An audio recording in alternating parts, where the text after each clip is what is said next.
강아지 청이쌤입니다. 영상을 통해 열심히 학습하는 우리 친구들에게 파이팅을 보내면서요. 오늘도 주제부터 확인해 보도록 하겠습니다.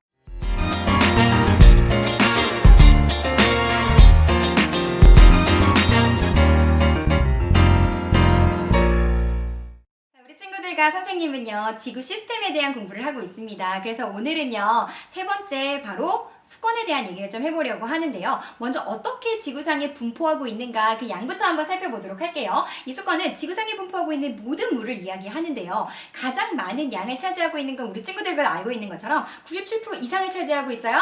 짠맛이 나는 해수가 되겠죠. 자, 그럼 물이 이렇게 많은데도 왜 선생님 우리는 물 부족 국가라는 얘기를 하나요? 바로 그 양이 해수가 가장 많기 때문입니다. 즉 해수는 짠맛이 나요. 그렇기 때문에 우리가 바로 사용하기에는 어려움이 있습니다. 자, 그럼 짠맛이 나지 않는 육지의 물, 담수는 어떤 것들이 있는지 한번 살펴보면요. 육지의 물에 가장 많은 양을 차지하고 있는 것은 바로 빙하입니다.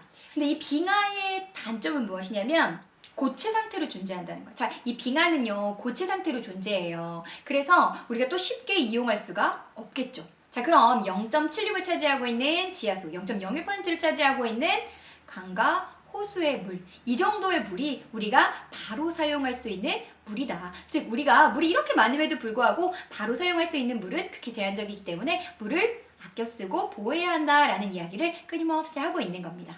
되셨나요? 자, 그러면 우리는 이 수건에서 어떤 부분을 좀 살펴볼 거냐면 해수에 조금 더 집중해서 해수의 층상 구조를 한번 살펴보려고 해요. 자, 우리가 기권을 공부하고 기권의 층상 구조 살펴볼 때 기준을 가지고 있었죠. 높이가 높아짐에 따라서 어떻게 기온이 변하나요? 라는 기준으로 4개의 층으로 살펴봤는데요.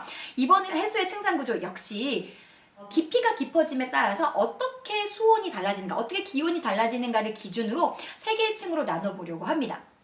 자, 그러면 가로축은 무엇이 될 거냐면 가로축은 온도가 될 거고요. 아래로 내려갈수록 깊이에 해당하겠죠. 자, 중요한 것은 태양 에너지입니다. 네, 태양 에너지가 많이 비칠수록 온도는 높아질 테니까요. 자, 그런데 그냥 단순히 하나의 선으로만 나타나는 건 아니에요. 봤더니 바닷물이 있고요. 거기에 바람이 불게 되는 거예요. 그러면 위쪽의 층이요, 계속 바람에 의해 섞이게 되거든요. 그래서 일부 구간에서 온도가 동일하게 나타나는 층이 존재해요. 우리는 그 층을 혼합층이다 라고 이해하시면 되겠습니다. 혼합층에서 더 깊이 내려가다 보면요, 이제 서서히 태양 복사 에너지 때문에 도달하는 정도에 따라서 수온이 낮아지게 되는데요. 보시면 보다 위쪽이 온도가 더 높아요. 그러면 온도가 높은 건 위로 올라가려고 하는데 이미 위에 있네요. 아래쪽으로 갈수록 온도가 낮아요. 온도가 낮은 건 밑에 있으려고 하는데 이미 밑에 있어요. 자, 그 말은 뭐예요? 대류가 일어나지 않는 굉장히 안정한 층이라는 거예요. 이걸 우리는 수온약층이다 라고 이해하시면 되겠습니다.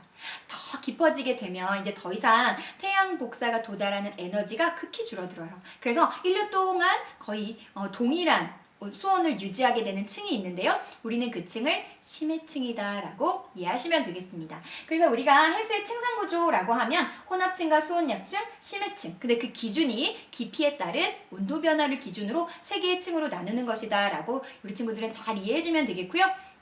혼합층, 수온약층, 그리고 심해층의 각각의 특징들별로 잘 잡아서 내용을 정리해주면 되겠습니다.